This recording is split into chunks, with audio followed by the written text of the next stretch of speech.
জেলখানার ভেতরে মাওলানা মামুনুল হক সবচাইতে বেশি এই কথা বলতো আমারে, হামজা সামনে যে জানাজার ব্যাপারে খুব সতর্ক থাকা লাগবে।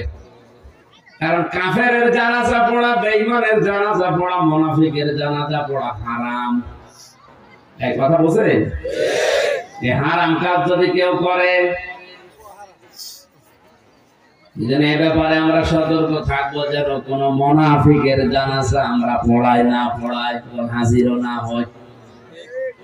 একটু সতর্ক হয়ে যদি শক্ত হওয়া যায়, হাজার হাজার বেঈমান এমনি টাইট হয়ে যাবে। হবে না, কারণ ও জানে যে আমার জানাজা না দিলে অসুবিধা, ও তো জানাজা বিশ্বাস করে। বাংলার এক নাস্তিক ডক্টর আহমেদ শরীফ বলেছিল, আমার জানাজা দেওয়ার দরকার নেই, কবরে দেওয়ার দরকার নেই। ছাত্ররা বলেছে, স্যার আপনার করবো কি, উড়িয়ে ফেলি না, হিন্দু ধর্ম বিশ্বাস করি না, আপনারা করবো কি, আমার লাশটা ঢাকা মেডিকেল কলেজে দিয়ে দিও। ছাত্র ছাত্রীরা আমার লাশ কেটে কেটে ডাক্তার শিখবে। মারা যাওয়ার পরে নিয়ে গেছে অ্যাম্বুলেন্সে করে। মুসলমান ছাত্র ছাত্রী যারা মিছিল আরম্ভ করেছে, না এ নাস্তিকের লাশ নিয়ে আমরা ডাক্তারি শিখবো না, যে আল্লাহরে বিশ্বাস করেন আমরা কেটে কি পাবো। অ্যাম্বুলেন্সের ড্রাইভাররা জানে ভার্সিটির ছেলে মেয়েরা যদি একবার খেপে ওই অ্যাম্বুলেন্সে আগুন লাগিয়ে দিতে পারে, তাড়াতাড়ি মাথা ঘুরিয়ে দেটা। এত কোথায় নিয়ে যাবে? জানাজা দেওয়া নিষেধ, কবরে দেওয়া নিষেধ, পুড়িয়ে ফেলা নিষেধ, জেনে ফেলি দিয়েছা বকুর শ্রী গালি খেয়েছে। এরকম দু একটা যদি শুরু হয়, আমার মনে হয় অনেক নাস্তিক টাইট হয়ে যাবে। আমি 4টা বিষয়, আমি 2 বছর 8 মাস ওনার সাথে ছিলাম, সবচেয়ে বেশি 4টা বিষয় আমাকে বলতো। এই জানাজার বিষয়টা 1 নাম্বার, এটা আমি পড়াবো না। খুব কঠোর বিষয় হওয়া লাগবে আমাদেরও, কারণ হারাম কাজ। নবীজিকে আল্লাহ পাক আয়াত নাযিল করে জানিয়েছেন, ফালাইয়া গফিরাল্লাহু লাহুম। এখানে আল্লাহ যদি মুনাফিক শুধু আব্দুল্লাহ ইবনে উবাই উদ্দেশ্য হতো, তার নাম দিত, আল্লাহ বোম দিয়েছেন। তার মানে এর মতো চরিত্র কিয়ামত পর্যন্ত অনেকের হবে, আল্লাহ জানে। তাদের জন্য যদি 70 বার আমরা দোয়া করি, কবুল হচ্ছে না, হবে না। এর মোসারে বর্তমান ভবিষ্যৎ, প্রেজেন্ট ফিউচার। হে নবী, মুনাফিকের জন্য যদি আপনি দোয়া করেন 70 বার না। নবীজি ওই আয়াতের তাফসিরে আমি পড়েছি, তাফসিরে হাক্কানিতে মনে মনে মনে করছিলেন আমি 71 বার দোয়া করব এই লোকটার জন্য। আল্লাহ তো 70 বারের কথা দিয়েছে, আমি 71 বার করব। তখনই ফালাইয়া গফিরাল্লাহু লাহু নাযিল হয়। হে নবী, এর জন্য 71 বার না, আপনি কোটি কোটি বার এর জন্য দোয়া করলে কবুল হবে না। কাকে বলেছে? যে নবী কোনদিন হাত তোলায় লাগেনি, মনের ভেতরে কামনা আসলে দোয়া কবুল হয়ে গেছে। জামালপুর বাসী মাথায় যদি মগজ থাকে, চিন্তা করি, এই লোকটা নবীদের পেছনে নামাজ পড়তো, নবীদের সাথে রোজা রাখতো, ইফতারি করতো, ওর সব ছিল প্রায় নবীর মতো। শুধু রাজনৈতিক দর্শনে আল্লাহর নবীকেও মানত না। তলে তলে ওর নেতা ছিল আবু জেহেল। রাজনৈতিক জীবন যে একটা জীবন বলে আছে, অনেকে মনে করে না এটা দুনিয়ার কাজ, অথচ এটাও দিয়েছে আখিরাত তৈরি করা যায়। অনেকে জানেও না, বিশ্বাসও করে না। সতর্কমূলক বলতে গেলে বলো, হুজুর এটা রাজনীতি। কোরআনে নামাজের কথা বললে যদি রাজনীতি না হয়, রমজানের কথা বললে যদি রাজনীতি না হয়, কোরআন দিয়ে নবীজি 10 বছর এ দেশ চালিয়েছেন, এই কথা বললে রাজনীতি হয়, বুঝতে হবে আপনি মুনাফিক। মুনাফিক মারা গেলে, আমি আবার বলছি, এর জন্য 70 বার 71 বার না, শুধু হামসা দিয়ে না, গিয়াসউদ্দিন দিয়ে না। আপনি যদি একেবারে কাবার ইমাম সদাসি দিয়েও জানাজা পড়ান, ওটা কবুল হবে না। এজন্য আমরা যেন মুনাফিকের কোন জার ভেতরে না থাকে। এটা নিয়ামত, এটা মনে করে আমরা খুশি, আমরা মুখে প্রকাশ করছি, বলেন আলহামদুলিল্লাহ। 2 নম্বরে মনের ভেতরে একটা অনির্বচন শোক পাবেন আপনি। কি শোক? শব্দ উচ্চারণ করতে পারছেন না?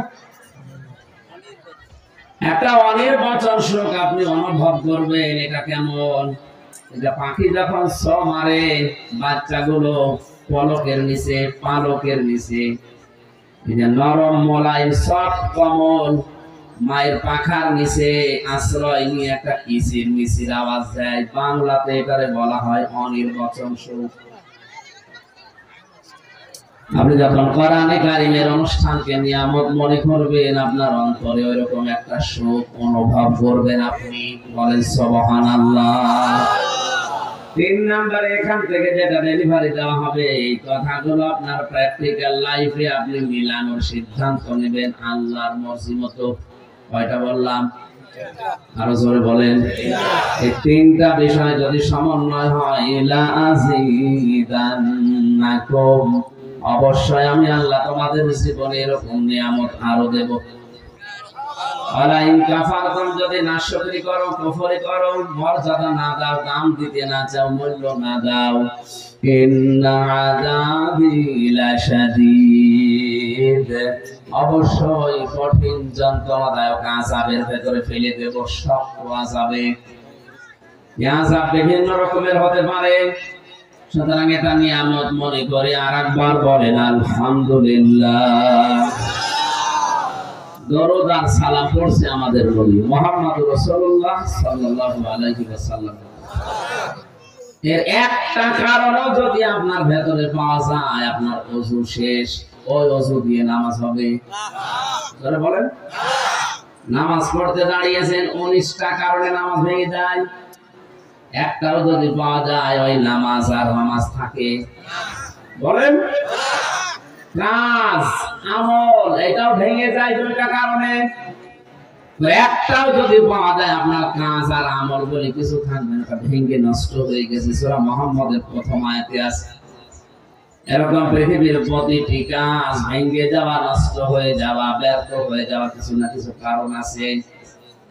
যেটা নিয়ে জান্নাতে যেতে চান, তার নাম ঈমান। ঈমানও ভেঙে যায় 10টা কারণে। কয় কারণে? এই 10 কারণের একটা কারণও যদি আপনার ভেতরে পাওয়া যায়, তাহলে আপনার ঈমান আর ঈমান নেই, আপনি বেঈমান। এ পর্যন্ত বুঝেছেন কিনা বলেন? ওযু করলে ভেঙে যায় ওযু, নামাজ পড়লে ভেঙে যায় নামাজ, ঈমান আনলে ঈমান ভাঙে না, একবার অমর হয়ে থাকে। কয় কারণে ভাঙে ঈমান? বলেন বলেন। আর ঈমান যদি ভেঙে যায়, ওটা ভেঙে যাওয়া ওযুর মতো না, ভেঙে যাওয়া নামাজের মতো। যদি নামাজ ভেঙে গেলে ওই নামাজ যেমন নামাজ থাকছে না, ওযু ভেঙে গেলে যেমন ওই ওযু আর ওযু থাকে না, ঈমান ভেঙে গেলে আর ঈমান থাকে না। আপনি বিশ্বাস করতে পারেন আপনি বেঈমান। তাহলে বলেন না, আসমান জমিন আল্লাহ বানিয়েছেন, বিশ্বাস করি। এই বিশ্বাস না বুঝে লোক ওয়ালা ইন সাআলতাহুম মান খালাকাস সামাওয়াতি ওয়াল আরদা লা ইয়াকুলুন্নাল্লাহ। হে নবী, ওদেরকে যদি আপনি জিজ্ঞাসা করেন আসমান আর জমিন কে বানিয়েছে, ওরা গ্যারান্টি দিয়ে বলবে আল্লাহ বানিয়েছে। কে বানিয়েছে? আল্লাহ। আসমান জমিন আল্লাহ বানিয়েছে, এই কথা বিশ্বাস করলে যদি ইমানদার হওয়া যায়, যে আবু জাহেল ইমানদার না। ও কাবার গেলাম বলে গেছিল বদরে যাওয়ার দিন, কাবার মালিক তুমি আসো আমি জানি। বদরে যাচ্ছে মুহাম্মাদের বিরুদ্ধে অস্ত্র নিয়ে, সত্যের পক্ষে যে আছে তারে তুমি বিজয় দিও। ওর দোয়া কবুল হয়ে গেছে, কারণ ও তো সত্যের পক্ষে নেই। সত্যের পক্ষে যিনি ছিল তাকে আল্লাহ বিজয় দিয়েছে। এই কথা বলে না কেন? আল্লাহ একজন আছে, ও যদি বিশ্বাসী না করবে যে কাবার গেলাম বলে কাজের কারণে। এমনকি নবীর চাচা, নবীর দাদা আব্দুল মুত্তালিব পর্যন্ত কাবার মালিক একজন আছে বিশ্বাস করতো। এখানে আবার হাজাদিন এসেছিল ধ্বংস করার জন্য। ওই জন্য কাবার চাবি মুলতাসাম নামক ওই দরজার সাথে লাগিয়ে বলেছিল, কাবার মালিক তোমার ঘর তুমি দেখো, আমি আমার ছাগল গরু নিয়ে ব্যস্ত আছি। কি বুঝলেন আপনি? ওই জামানার কাফের যারা তারাও বিশ্বাস করতো আল্লাহ একজন আছে, আসমান জমিন উনি বানিয়েছে। কিন্তু সমস্যা হচ্ছে তারা আল্লাহর শক্তির সাথে ক্ষমতার সাথে শিরিক করত। কি করত? বাংলাদেশে আজ আমরা মুসলমান অনেকেই যাদের মনে করছি ঈমান আছে না গেছে ও নিজেও টের পাচ্ছে না। আমি আবার বলছি, এখানে ক্লাস চলছে, ভালো করে বলেন তো ঈমান ভেঙে যাওয়ার কারণ কয়টা? আরো জোরে। হ্যাঁ, 10টা। এর একটাও যদি পাওয়া যায় আপনার ঈমান শেষ, ও ঈমান নিয়ে আপনার জান্নাতে যেতে। আমার আলোচনা এটা না, আমি সামারাইজ করে মাত্র একটা বলছি, 4 নাম্বারটা। যেই লোকটাই দুনিয়াতে বিশ্বনবী বাদ দিয়ে অন্য কাউকে আদর্শ হিসাবে উত্তম মনে করে তার ঈমান ভেঙে যায়। এটা আমি বানালাম নাকি? সূরা আহজাব 21 নম্বর আয়াতে আছে, এই পৃথিবীতে উত্তম আদর্শ দিয়ে আল্লাহ পাক একজনকে পাঠিয়েছে, তার নাম মুহাম্মদুর রাসূলুল্লাহ। এইজন্য তার নামের আগে পরে আল্লাহ লাগিয়ে দিয়েছেন উসওয়াতুন হাসানাহ। সুবহানাল্লাহ বলতে পারবেন না? নবীজি মুহাম্মদুর রাসূলুল্লাহকে বাদ দিয়ে পৃথিবীর কাউকে যদি কেউ আদর্শ মনে করে চলে, বিশ্বাস করেন ওই লোকটার ঈমান ভেঙে গেছে।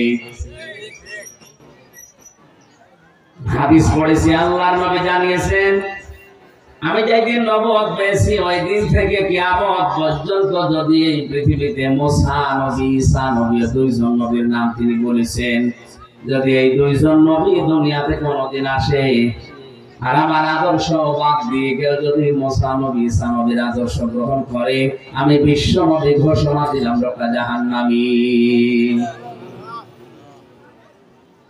জামালপুরবাসী কথা যদিও শক্ত মনে হচ্ছে, এইটাই বাস্তব। বাংলাদেশের 100 জনের মাত্র 15 জন বিশ্ব নবীকে একমাত্র আদর্শ মানে, আর 85 জন আছে তা না নাই। বুঝতে হবে দেশে 96% মুসলমান, এটা শুধু আদর্শ মারিতে আছে, ভোটার আইডি কার্ডে আছে। বাস্তবে দেশে মাত্র 15% মুসলমান আমরা বিশ্ব নবীর আদর্শ মেনে নেওয়া পাই। 85 জন এই দেশে এখন খেয়াল অনুযায়ী মুসলমানই না। কারণ ঈমান না থাকলেও মুসলমান কিসের? আল্লাহ আমাদেরকে বোঝার তৌফিক দাও, আমাদের ঈমানটা যেন ভেঙে নষ্ট হয়ে না যায়, বলেন আমিন। 6666টা আয়াত আল্লাহ কোরআনে দিয়েছেন, মাত্র একটা আয়াত পড়েছি সূরা বাকারার 201 নম্বর আয়াত। এখানে যারা আছে ছোট বড় নারী পুরুষ সবাই জানি আয়াত প্রায় মুখস্থ আছে। কাবা শরীফে যাওয়ার পরে দেখে রুকনে ইয়ামিন থেকে হজরে আসওয়াদ, এই জায়গাটা পার হতে লক্ষ লক্ষ হাজি, শুধু বাংলাদেশের হাজি না, তাম দুনিয়ার যত দেশ থেকে হজ করতে এসেছে এই আয়াতটা পড়ছে। আমার কানের কাছে এসে শুধু এই আয়াতই বাজে, আমিও পড়ছিলাম, চিন্তা করলাম এই আয়াত কেন পড়বে, সারা জীবনই পড়ে আসছি। কি আছে এর ভেতরে? গুরুত্বপূর্ণ জায়গায় পড়া লাগে, যেখানে দোয়া কবুল হয়। রুকনে ইয়ামিন থেকে হজরে আসওয়াদ, এই জায়গাটা দোয়া কবুল হওয়ার একটা জায়গা। আয়াতটা কেন পড়ে? তাফসীর গুলো খুলে খুলে মিলিয়ে বাংলাদেশে এসে দেখি আল্লাহ দুনিয়া আখিরাত সব এই আয়াতের ভেতরে ঢোকানো আছে। এবার আমরা তাফসীর আকারে কথাগুলো একটা একটা করে ভেরিফাই দেব। আল্লাহ যেন আমাদেরকে কোরআনের এই আয়াত থেকে যে বিষয়টা দিতে চান ওটা নেওয়ার তৌফিক দেন। সারা জীবন আপনি পড়ে যান রব্বানা আতিনা ফিদ দুনিয়া হাসানা, অথচ হাসান আছে কি এটা আজ পর্যন্ত এখানে অনেকেই জানে না।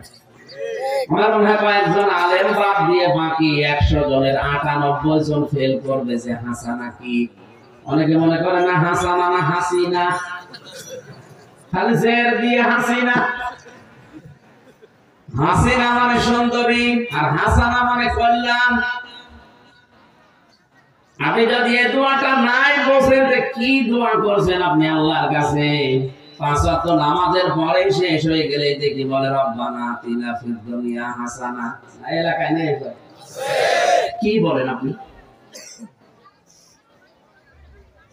এক ইমাম দোয়া করছে রব্বি হাবলি মিনাস সালিহিন। এক যুবক বলছে হুজুর সে ছোটবেলা থেকে নামাজ পড়ে একই দোয়া করেন, কি এই দোয়া কি বলেন আপনি? এই দোয়ার মানে কি? আমি জানি না। জানেন না মানে? সারা জীবন দোয়া করেন আপনি জানেন না, আপনাকে বলা লাগবে? আমি জানি না। এক আলেমের কাছে গিয়ে বলে আমাদের ইমাম শুধু এই দোয়া পড়ে, এই দোয়ার মানে কি? আলেম বলছে এটা শুধু দোয়া না, এটা কোরআনের আয়াত। এর অর্থ হচ্ছে আল্লাহ তুমি আমাকে একটা নেককার সন্তান দান করো। যুবক মনে করছে আমাদের ইমামের মনে হয় ছেলে মেয়ে হয় না, বাড়ি নোয়াখালী। নোয়াখালী বাড়ি এসে মনে হয় জামাত পরে ইমামতি করছে, ছেলে মেয়ে নেই। এই দোয়া পড়ে বলছে হুজুর আপনার ছেলে মেয়ে কয়টা? 11টা। 11টা ছেলে মেয়ের পর আপনি দোয়া করেন, আপনার লজ্জা আছে কেন? আমি তো দোয়ার মানে জানেন না, আমি জিজ্ঞাসা করে আসলাম। দোয়ার মানে আল্লাহ তুমি আমাকে একটা নেককার সন্তান দান করো। 11টা হয়ে গেছে, এরপরও দোয়া করেন, আপনি কি দেশ ভরে ফেলাবেন? ইমাম সাহেব বলছে বাবা জিয়া দোয়ার মানে এই, আমি যদি আগে জানতাম তো 10 বছর আগে দোয়া বাদ দিতাম। আমি তো জানি না, আমি পড়িয়ে যাই, আল্লাহ দিয়ে যায়। তারপর সেই ছোটবেলা থেকে রব্বানা আতিনা ফিদ দুনিয়া হাসানা পড়ছেন, কি বলেছেন একদিনও ভাবেননি, আজকে ভাববেন। আল্লাহ পাক বলেন আমিলুহুম মাইয়াকুলু রব্বানা আতিনা ফিদ দুনিয়া হাসানা। লোকেদের ভেতরে এমন অনেক লোক আছে যারা বলে হে আমাদের প্রতিপালক আমাদেরকে দান করো ফিদ দুনিয়া হাসানা, দুনিয়ার হাসানা কল্যাণ, শান্তি, স্বস্তি, নিরাপত্তা। 33টার উপরে অর্থ আছে হাসানার। আমাদেরকে তুমি কল্যাণ দাও, স্বস্তি দাও, শান্তি দাও, নিরাপত্তা দাও, সুখ দাও। কোথায়? এটা ক্লাস চলছে না? আপনি কোন জায়গার জন্য বললেন? দুনিয়া। বলেন বলেন, আরো জোরে বলেন। তাহলে আগে দুনিয়া শান্তিময় করা লাগবে, দুনিয়ার হাসানা আগে পাওয়া লাগবে, এরপরে যে আখিরাতের হাসানা। দুনিয়ার হাসানা যদি কেউ না পায়, আখিরাতের হাসানাও পাবে না। দুনিয়ার হাসানা কয়টা? তাফসীরের ভেতরে আমি পেয়েছি দুনিয়ার হাসানা ফি জিলালিল কোরআনে পাবেন 10টা। কেউ যদি 10টা বিষয় দুনিয়ায় পায় সে যেন দুনিয়ার হাসানা পেয়েছে। আফিল আখিরাতি হাসানা, আখিরাতের হাসানা দাও। আল্লাহ বলেন আখিরাতের হাসানা 5টা। ওয়াকিনা আযাবান নার, জাহান্নাম থেকে তুমি আমাদেরকে বাঁচাও। আল্লাহ পাক বলেন জাহান্নাম থেকে বাঁচতে হলে মাত্র একটা কাজ করা লাগবে। কয়টা? এদিকে 10, ওইদিকে 5, এদিকে 1, কত? এই 16টা জিনিস আছে আয়াতের ভেতরে। এবার আমরা একটা করে সিরিয়াল করে দেখি এই 16টা আমরা আসলে পেলাম কিনা। যদি আপনি না পেয়ে থাকেন মনে করবেন আপনার দোয়া কবুল হয়নি, ওটা মাঠে মারা গেছে। জবান খুলে কোরআনের এই সোনালী আয়াত একবার তেলাওয়াত করেন। আউযু বিল্লাহি মিনাশ শাইতানির রাজীম। বিসমিল্লাহির রহমানির রহিম।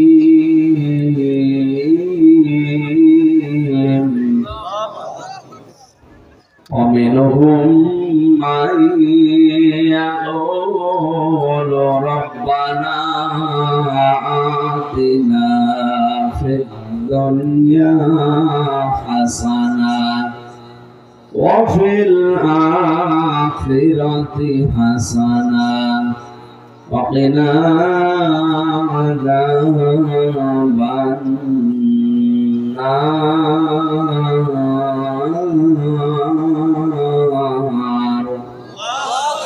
صدق الله العظيم. আমরা আমাদের বলতে পারি না।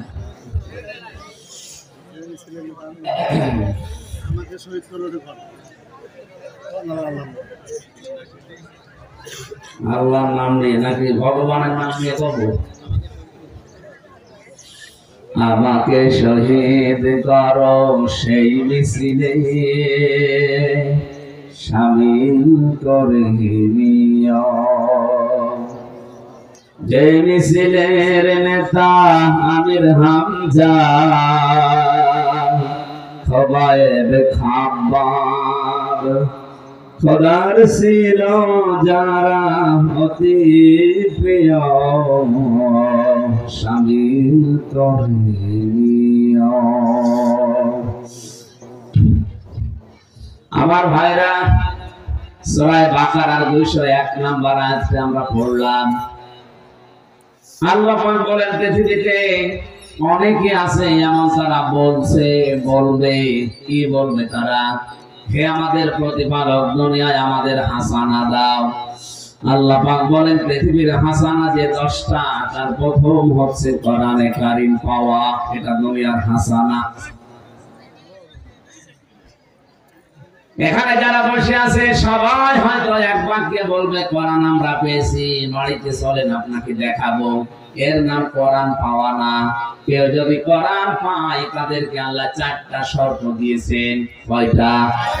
সূরা বাকারা প্রথম নাম্বার পারা 18 নম্বর পৃষ্ঠা 4 নম্বর লাইনের 121 নম্বর আয়াতে দলিলটা আছে, আল্লাযীনা আতাইনাহুমুল কিতাবা ইয়াতলুনাহু হাক্কা তিলাওয়াতি। আল্লাহ পাক বলেন আমি যাদেরকে কোরআন দিয়েছি, কিতাব দিয়েছি, তারা এর হক আদায় করে তেলাওয়াত করে। তাফসীরে মুনির মুফাসসির লিখেছেন কোন কিছু যদি কেউ হক আদায় করে পড়তে চায়, বিশেষ করে হাক্কা তিলাওয়াতি এই শব্দের ব্যাখ্যায় তিনি বলেন কেউ যদি হক আদায় করে কিছু পড়তে চায় 4টা শর্ত তারে মানা লাগবে। কয়টা? আপনি যে দুনিয়ার হাসানা পেয়েছেন মিলান তো, এই 4টা হক আদায় করে যদি আপনি পড়তে পারেন বুঝবেন আপনি কোরআন পেয়েছেন। দুনিয়ার 1 নাম্বার হাসানা আপনি পেলেন। 1 নম্বরের শর্ত হচ্ছে এটা শুদ্ধ করে পড়া লাগবে। বাংলাদেশের 100 জনের 95 জন কোরআন শরীফ শুদ্ধ পড়তে পারে না। কথা বলে না, মানিয়ে বলছি এটা জরিপ। 100 জনের 95 জন শুদ্ধ করে পড়তে পারে না। সারা জীবন আপনি দোয়া করলেন রব্বানা আতিনা ফিদ দুনিয়া হাসানা, আপনার দোয়া তো কবুল হচ্ছে না। যদি হাসানা পেতে চান এই রমজানটা কাছে লাগান, শুদ্ধ করে কোরআন পড়বই। সিদ্ধান্ত নেন, পারবেন ইনশাআল্লাহ। আমি গ্যারান্টি দিয়ে যাচ্ছি যদি শুদ্ধ করে পড়তে পারেন। দ্বিতীয় শর্ত হচ্ছে এটা বুঝতে হবে, পুরা রমজানে 1 পারা করে হলো মাতৃভাষায় অর্থ পড়ে পড়ে পুরাটা শেষ করে একটু যদি আপনার আয়ত্ত হয়ে যায়। জেলখানায় 3টা বছর যেহেতু আমি একবারে ছিলাম, 150 বারে কোরআন পড়েছি আর 70 থেকে 75 বার বাংলা শেষ করেছি। আমার কাছে তো অনেক সহজ লাগে। আপনি একবারই রমজানে শেষ করে দেখেন, শিরক বেদাত আপনাকে দিয়ে কেউ করাতে পারবে না। মক্কা মদিনায় শিরক নেই, তার বাস্তব প্রমাণ হচ্ছে ওরা সন্তান জন্মের পরে কোরআন হাতে তুলে দেয়।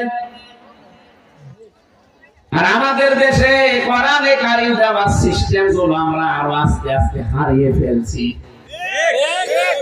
শিক্ষা ব্যবস্থায় এমন এমন চ্যাপ্টার দেওয়া হচ্ছে, কোরআন শেখা তো দূরের কথা, এরা শরীর থেকে শরীফা হয়ে যাচ্ছে। বাংলার মুসলমানেরা এই চ্যাপ্টারটা যদি শুধু 7 এর ক্লাসে থেকে যেত কিছুই বলতাম না। কয়েকদিন পরে এই মানসিক বিকারগ্রস্ত লোকগুলো, অসুস্থ মানুষগুলো আন্দোলন করবে। ক্লাসের সিলেবাসে যখন আছে, এটা আমরা বাস্তব জীবনেও চাই। হাইকোর্টের মাধ্যমে কেস করে যখন বলবে আমি শরীফ নিয়ে, এখন আমি শরীফা, আমার হোস্টেলে সিট দেন, মহিলা হোস্টেলে।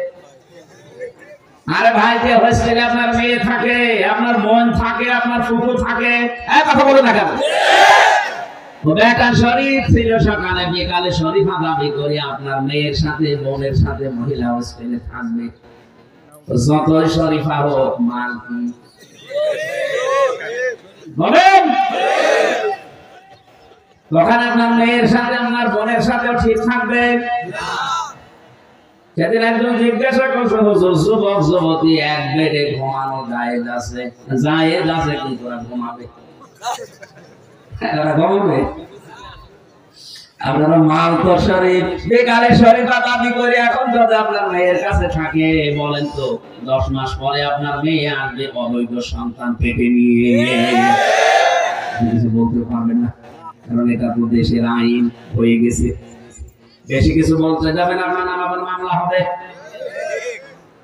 আমার নামে ভুয়া মামলা দিয়ে 3 বছর যদি আটকিয়ে রাখতে পারে, আপনি রাষ্ট্রের বিরুদ্ধে চলে যাচ্ছেন, আপনার বিরুদ্ধে মামলা আসলটা দিয়ে 20 বছর চলে রেখেছেন। এই কারণেই তো কথা বলা লাগছে, আগামীতে যেন দেশটা সারস দিয়ে ভরে না যায়। সাথে মাতাল হলো কানে, ঠিক আছে, ওরা জানি যে অনেকেই বুঝবে না, কিন্তু আলেম যারা তারা তো বুঝে ফেলেছে এদের দুর্বিসন্ধি কি। 1 থেকে মাস্টার্স পর্যন্ত আপনি কোরআনে কারিমকে দেন সিলেবাসে, যদি শুধু শুদ্ধ করে পড়া আর বোঝার মতো সিস্টেম থাকে দেশে ঘুষ চলবে না। আমি এই চোখে দেখেছি শিক্ষক অজু করছে, ছাত্র পানি পায়ে ঢেলে দিচ্ছে, কাদা লেগে আছে, কাদা সাফ করে দিচ্ছে। উস্তাদের 9 মাস বয়স, মাত্র 4.5-5 বছর বয়স, এতটুকু ছেলে। আমি এই চোখে এইটাও দেখেছি বিশ্ববিদ্যালয়ে ক্লাস চলছে, মাস ক্লাসে ছাত্র জোকা দিয়ে পিটাচ্ছে শিক্ষককে, বলছে শালা করে মেরে। এটাও তো ছাত্র, ওইটাও ছাত্র। এটা কোরআনে স্পর্শ পেয়ে মানুষ হচ্ছে, আর ওটা মাস ক্লাস করার পরে কোরআন পায়নি, ওটা জানোয়ার হয়ে গেছে। বাংলায় যারা দায়িত্বে আছেন, আগামী প্রজন্মকে যদি এখনো মানুষের মতো মানুষ করতে চান, কোরআনে কারিম দেন। রমজানের সিদ্ধান্ত নেন সিলেবাসে 100 মার্কের কোরআন আমরা ঢোকাবো। এটা তো রাজনীতি।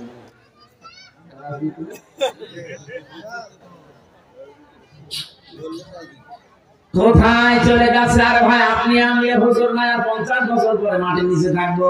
আমাদের প্রজন্ম এই দুনিয়ায় থেকে যদি জেনাখর হয়ে যায়, যদি অবৈধ সন্তান পেটে নিয়ে ঘরে, কবরে আপনি শান্তি থাকতে পারবেন? দুনিয়ায় যেগুলো রেখে গেলেন, এগুলো যা করবে ফিলাক্সি লোড হয়ে, বিকাশ হয়ে সব কবরে যাবে। এখন যদি বলেন হুজুর আমার বিকাশ নাম্বার খোলা নেই, এমনি করে যাবে, খোলা লাগবে। যা রেখে গেছে কি খোলা লাগবে?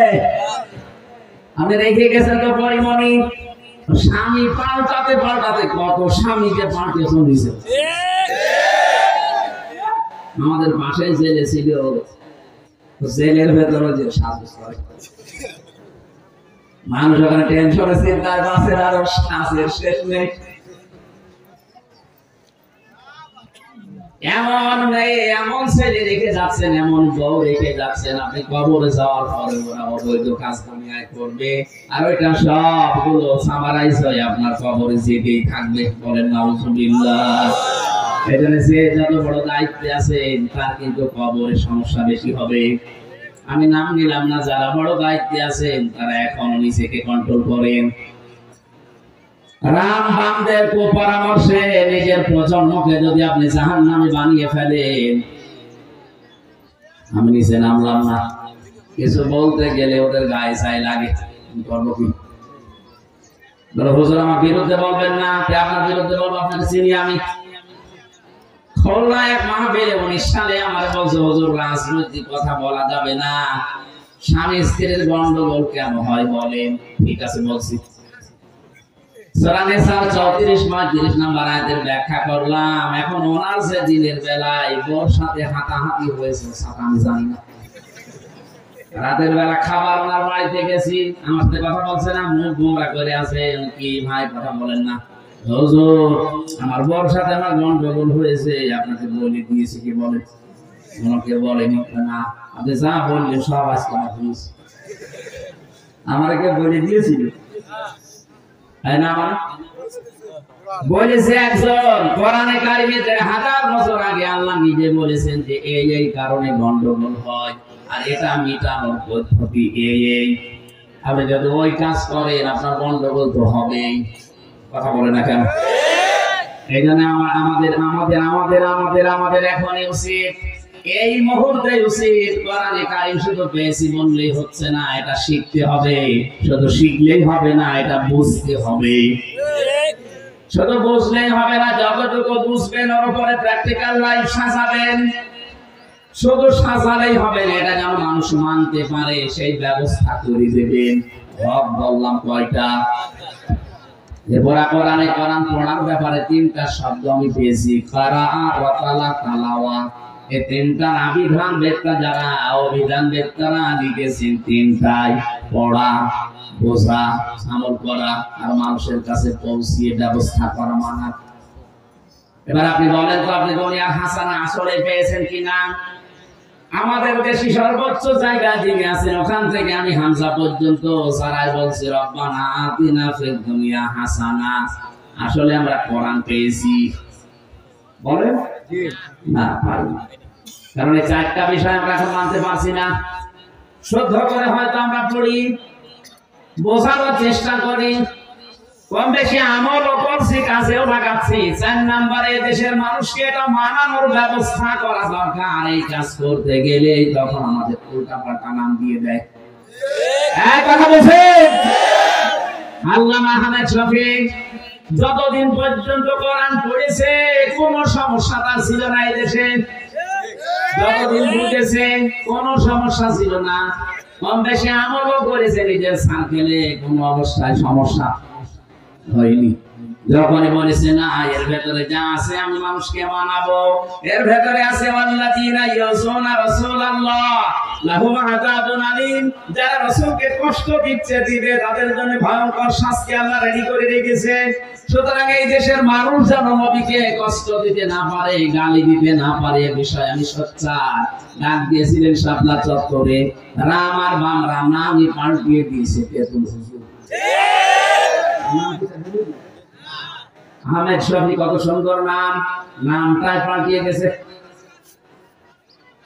সুতরাং কোরআন পেয়েছি, কোরআন আমার ঘরে আছে, মাথার উপরে রাখা, এ কথা বললে হচ্ছে না। এই চারটা হক আদায় করা লাগবে। উলাইকা ইউমিনুনা বি, এরা আমার কোরআন বিশ্বাস করে। ওয়া ইয়াকফুর বিহি ফাউলাইকা হুমুল খাসিরুন, যারা এই চারটা শর্ত মানে না, ওরা কোরআন বিশ্বাস করে না, ওরা ক্ষতিগ্রস্ত। বলেন নাউজুবিল্লাহ। আমরা দুনিয়ার হাসানা পাইনি। আমি সামারাইজ করছি তো তাড়াতাড়ি, আমার যেতে হবে সে নড়াইল মাশরাফুল মরতুজা রকম মাগরিবের পরে। এখানে 8টার সময় উঠা লাগছে, তুলতে 9টা বেজে গেল। দ্বিতীয় নম্বরে কোরআনের হেদায়েত পাওয়া। আমি সবগুলো তাফসীর থেকে নোট করেছি, একটাও বানিয়ে বলছি না। এখন যদি বলেন আমি কোরআনের হেদায়েত পেয়েছি, কে বলছে আপনি কোরআনের হেদায়েত পেয়েছেন? নরসিংদীর গিরিশচন্দ্র সেন, এ বেটা হিন্দু, আমার চাইতে কোরআন বেশি পড়েছে, বেশি লিখেছে, বেশি বুঝেছে। এখানে যত আলেম আছে আমি সহ কেউ বুকে হাত দিয়ে বলতে পারবেন না পুরা কোরআনের প্রতিটি শব্দের অর্থ আমার জানা আছে। কারো বলার সাহস নেই, আমারও মনে নেই, আমি পড়েছিলাম, এখন আবার স্টাডি করা লাগবে, দেখা লাগবে। কিন্তু এই হিন্দু বেটা পড়া কোরআন শরীফের প্রতিটি শব্দের অর্থ জানা ছিল, তাফসীর পর্যন্ত লিখেছে। আপনি ভাবেন তো, আপনার চাইতে আমাদের চাইতে কোরআনও পড়েছে কত বেশি, বুঝেছে কত বেশি, লিখেছে কত বেশি, কোরআনের হেদায়েত পেয়েছে। বলেন, মারা যাওয়ার পরে কবর পেয়েছে, জানাজা পেয়েছে, কি করেছে? পড়ে ফেলেছে। আপনি বলছেন আমি কোরআনের হেদায়েত পেয়েছি, তো কোরআনের হেদায়েত পাওয়ার জন্য যে 500 আয়াত থাকা দরকার আমাদের সমাজে একটাও নেই। কিভাবে পেলেন? এর ভেতরে 500 আয়াত আছে শরীয়তের বিধান, এগুলো সব বর্ডার। এই বাংলাদেশ পার হতে হলে ভারতের যতগুলো বর্ডার আছে, যে কোনো বর্ডার দিয়ে পার হতে হলে আপনাকে পাসপোর্ট দেখানো লাগবে। কথা বলেন না কেন? আল্লাহ পাক দুনিয়ায় বর্ডার দিয়েছেন 500। কত? তিলকা হুদুদুল্লাহ, এগুলো আল্লাহর হুদুদ, বর্ডার। এই বর্ডারগুলো যেন ক্রস না হয়। যে সমাজে বর্ডার ক্রস হয় না, ওইটাই হেদায়েতের সমাজ। আমাদের দেশে, আমাদের সমাজে সব বর্ডার ক্রস করে অলরেডি চলে গেছে আমরা আমেরিকায়। দেশটা এখন গেড়াকলে পড়ে আছে। এদিকে একদিকে আমেরিকা, আর একদিকে চীন আর রাশিয়া আর ভারত, আমরা মাঝখানে। এদিকে গেলেও মরবো, ওদিকে গেলেও মরবো। এখানে শুধু প্রধানমন্ত্রীর দোষ নয়, করবে কি যেদিকে যাবে সেই দিকেই মায়ের খাওয়ার আগে একটা গেড়া করে আমাদের ফেলে দিতেছি। এ কথা বলতে গেলে এটা আন্তর্জাতিক পর্যায়ে ষড়যন্ত্র হবে আমি জানি। দুনিয়ার হাসানা আমরা আসলে পাইনি। 3 নম্বরে দুনিয়ার হাসানা পরিশ্রম করতে পারা, শ্রম দেওয়া, এটা দুনিয়ার হাসানা। আজ হাজার হাজার মানুষের চিন্তা ভাবনা, কোনো কাজ করবো না, শুধু বসে বসে খাবো। কিসের দোয়া করেন আপনি? রব্বানা আতিনা ফিদ দুনিয়া হাসানা। পরিশ্রম করা এটা দুনিয়ার হাসানা। দুনিয়ার কোন নবী বসে খায়নি, সব পরিশ্রম করে দিয়েছে। আদম নবী চাষ করে খেত, হযরত দাউদ নবী লোহা পিটিয়ে সোজা করে খেত, আমাদের নবী মুহাম্মদুর রাসূলুল্লাহ ব্যবসা করে খেত। আর 48,000 পীর এই বাংলাদেশে একটারও কোনো কাজ নেই, শুধু বসে বসে। দেখুন সরকারি চরিতে 48,000-এর উপরে পীর, আরে ময়মনসিংহ বিভাগে তো আরো বেশি। ঘরে ঘরে পীর, কোন কাজ আছে আপনি বলেন? অথচ নবীর হাদিস হচ্ছে আল কাসিব হাবিবুল্লাহ। আমার ভাইরা, পৃথিবীতে পরিশ্রম করার জন্য আল্লাহ মানুষকে বানিয়েছেন। লাকাদ খালাকনাল ইনসানা ফি কাবাদ। অবশ্যই আমি আল্লাহ মানুষ বানিয়েছি কঠোর পরিশ্রমের মাধ্যমে। একে পরিশ্রম করা লাগবে। এজন্য মসজিদে নামাজ শেষ হয়ে গেলে আর মসজিদে থাকাও ঠিক না। ফাইদা কুদিয়াতিস সালাতু ফান্তাশিরু ফিল আরদি ওয়াবতাগু মিন ফাদলিল্লাহ। নামাজ যখন শেষ হয়ে যাবে, ছড়িয়ে যাও জমিনে। কোথায়? জমিনে ছড়িয়ে আপনি কি করবেন? ওয়াবতাগু মিন ফাদলিল্লাহ, আল্লাহর ফজল, আল্লাহর রিজিক অনুসরণ করেন, অন্বেষণ করেন। এখানে আমাদের উচিত হচ্ছে পরিশ্রম করা। আজ আমাদের দেশে 18 কোটি মানুষের হাত আছে, 36 কোটি। এগুলো যদি আমরা পরিশ্রমের হাত বানাতে পারি, পৃথিবীর কারো কাছে হাত পাতা লাগবে না। দুনিয়ার হাসানা আমরা আসলে বুঝি নাই। 4 নম্বরে দুনিয়ার হাসানা পৃথিবীর নিরাপত্তা তৈরি করা। আজ আছে নিরাপদ? চাচা এরশাদ বেশি থেকে বলেছিল যে দুনিয়াটা এমন হয়ে গেল, বাংলাদেশ বাইরে গেলে গুম হয়ে যায়, আর ঘরে থাকলে খুন হয়ে যায়। যুবতী মেয়ে কলেজে যাবে, বিশ্ববিদ্যালয়ে যাবে, মা চায় নামাজে বসে দোয়া করছে, আল্লাহ মেয়ে কি একা আসবে না জামাই নিয়ে আসবে? নিরাপত্তা নেই আজ আমাদের। 5 নম্বরে ধৈর্য ধারণ করা। 6 নম্বরে সন্তান যেন ভালো হয়, দুনিয়ার হাসানা এটা। ভালো সন্তান ওইটা যেটা ডাল খায়, বাবা খায়। গত কয়েকদিন আগে একটা ভিডিও ঘুরছে ইন্টারনেটে, লিখেছেন 4 জন ছেলে আর 2 জন মেয়ে। লোকটার স্ত্রী মারা গেছে প্রায় 15 বছর আগে। এই 6 ছেলে মেয়ে মিলে বাবার সম্পদ সব নিজেদের নামে লিখে নিয়ে বাবাকে রাস্তায় ছেড়ে দিয়েছে। বললেন কেন? এখানে বলার কি আছে? ওই লোকটার কি দোষ নেই? আল্লাহর পরে যে মা বাবার স্থান, এই জায়গাটায় তো ওই 6টা ছেলে মেয়ে জানে না। ও বাবার দায়িত্ব ছিল আল্লাহর পরে আমাদের স্থান এটা ওকে জানানো। এখানে যেটা জানানো যায় সেই জানানোর জায়গায় তো ছেলে মেয়েদেরকে দেয়নি, বানিয়েছে ডাক্তার, ইঞ্জিনিয়ার। তারা তাদের বড় কথা শুনে বাবার কাছ থেকে কৌশলে জমি জায়গা লিখে নিয়ে রাস্তায় ছেড়ে দিয়ে যা। এখান থেকে আপনি শিক্ষা নিতে পারেন না, আপনার কপাল এটা হতে পারে। আল্লাহর পরে যে আপনার স্থান, ওয়াকাদা রাব্বুকা আল্লা তা'বুদু ইল্লা ইয়্যাহু ওয়া বিল ওয়ালিদাইনি ইহসানা। এটা আল্লাহর পরে আপনার স্থান, এটা ওকে আগে জানান। ও যদি জানে যে এই পৃথিবীতে আল্লাহর ইবাদতের পরে আপনাদের মর্যাদা, তামাম দুনিয়া একদিকে গেলেও আপনাকে রাস্তায় ছেড়ে দেবে না। ভালো যেন সন্তান হয়, এটা দুনিয়ার হাসানা। স্ত্রী যেন ভালো হয়, এইটাও দুনিয়ার হাসানা। ভালো স্ত্রী ওইটা যেটা সকাল বিকাল ইস্তার জলসা দেখে। এটা গ্রাম অঞ্চল তো এজন্য টের পাচ্ছেন না। সারা দিন বসে বসে সিরিয়াল গুলো দেখে, প্রায় 37টা সিরিয়াল চলছে, এগুলো দেখে আর নিজের জীবনের সাথে মিলায়। তাহলে আমি হব কটকটি আর আমার মেয়ে হবে কিরণমালা। হচ্ছে তাই স্ত্রী যেন ভালো হয়, এটা দুনিয়ার হাসানা। ভালো স্ত্রী ওইটা বিশ্ব নবী যেটা পেয়েছিলেন হযরতে খাদিজা। গভীর রজনীতে দিনের কথা বলার পরে বাড়িতে যখন আসতেন, নবীজি বলেন, আমার খাদিজা বিছানায় বেড লাগিয়ে না ঘুমিয়ে দরজার সাথে হেলান দিয়ে ঘুমাতো। ডাক দিয়ে বললাম, তুমি ঘুমাও না কেন? হযরতে খাদিজাতুল কুবরা বলেছেন, ইয়া রাসূলুল্লাহ, আপনি আমার স্বামী, দুনিয়ার শ্রেষ্ঠ মেহমান আপনি।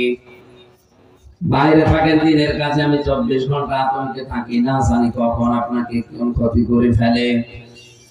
আমার ঘুম লাগে, আমি যদি আরামের বিছানায় ঘুমিয়ে পড়ি, রাতের বেলায় এসে যদি বারবার ডাকাডাকি করেন, আমি উঠতে দেরি হয়ে গেলে আপনার কষ্ট হয়ে যাবে। এজন্য রাতে ঘুম লাগলে আমি দরজার সাথে হেলান দিয়ে ঘুমিয়ে পড়ি, যেন দেরি না হয়। এরকম বউ এখন ঘরে ঘরে।